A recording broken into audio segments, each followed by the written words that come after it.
ভাই আমার মতন যাদের মাইগ্রেনের সমস্যা আছে শুধুমাত্র আমরাই বুঝি কষ্টটা কি। আমরা ছাড়া কষ্টটা কেউ ফিল করতে পারে না। বুঝছেন?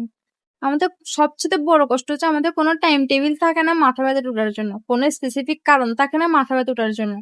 যখন তখন মাথা ব্যথা উঠে যায় আমাদের। বেশি গরম পড়লেও মাথা ব্যথা উঠে, বেশি শীত পড়লেও মাথা ব্যথা উঠে। তো আমরা যাবো কই? বলেন আমরা যাবো কই? একটু রোদ উঠলে দেখলেই আমাদের মাথা ব্যথা শুরু হয়ে যায়। রোদে যেতেই হয় না আমাদের। রোদে যেতেই হয় না। রোদ উঠছে দেখলেই মাথা ব্যথা শুরু হয়ে যায়। আর শীত বৃষ্টি যখন পড়বে, বৃষ্টির ফোঁটা মাথায় পড়লে মাথা ব্যথা অটোমেটিক শুরু হয়ে যাবে। আগুনের সামনে ৫টা মিনিট দাঁড়িয়ে রান্না করলে মাথা ব্যথা শুরু হয়ে যায়। কিছু একটা চোখের উপর ধুম করে জ্বলে উঠলে মাথা ব্যথা শুরু হয়ে যায়। ভাই আমরা রাত জেগে প্রেম করতে পারি না, ওই জন্য আমাদের রিলেশনও টিকে না।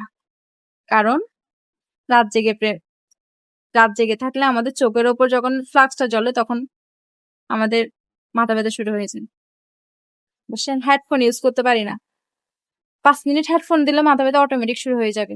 চোখে যন্ত্রণা করবে, মাথা ব্যথা শুরু হয়ে যাবে। ভাই আমাদের শান্তি নাই। জীবনটা তো আমাদের একদম শান্তি নাই। বুঝছেন? সাউন্ড বক্সের সামনে যেতে পারি না। আমাদের ব্যাগের ভিতরে সবসময় পাবেন জান্ডু বাম, টাইগার বাম, যত বাম আছে সব আমাদের ব্যাগে পাবেন। আমাদের গায়ের থেকে পারফিউমের সেন্ট না, বামের সেন্ট পাবেন সবসময়। যেন আমরা নেশা করে আসছি। সারাটা দিন আমাদের গায়ের থেকে বামের সেন্ট। নিশ্চয়ই আমাদের কোনো স্পেসিফিক কারণ এখনো দেখেন আমি মাথা ব্যথা শুরু হয়েছে, আমি মাথায় তেল দিয়ে বসে আছি মাথা বেঁধে। বুঝছেন? কোনো স্পেসিফিক কারণই নাই। না আমি রোদে গেছি, না বৃষ্টি পড়ছে, না কিছু হয়েছে, কোনো স্পেসিফিক কারণ নেই। তাও মাথা ব্যথা উঠে বসে থাকছে। বুঝছেন? ওই জন্য বলতেছি আমাদের জীবনে না শান্তিটা অনেক কম।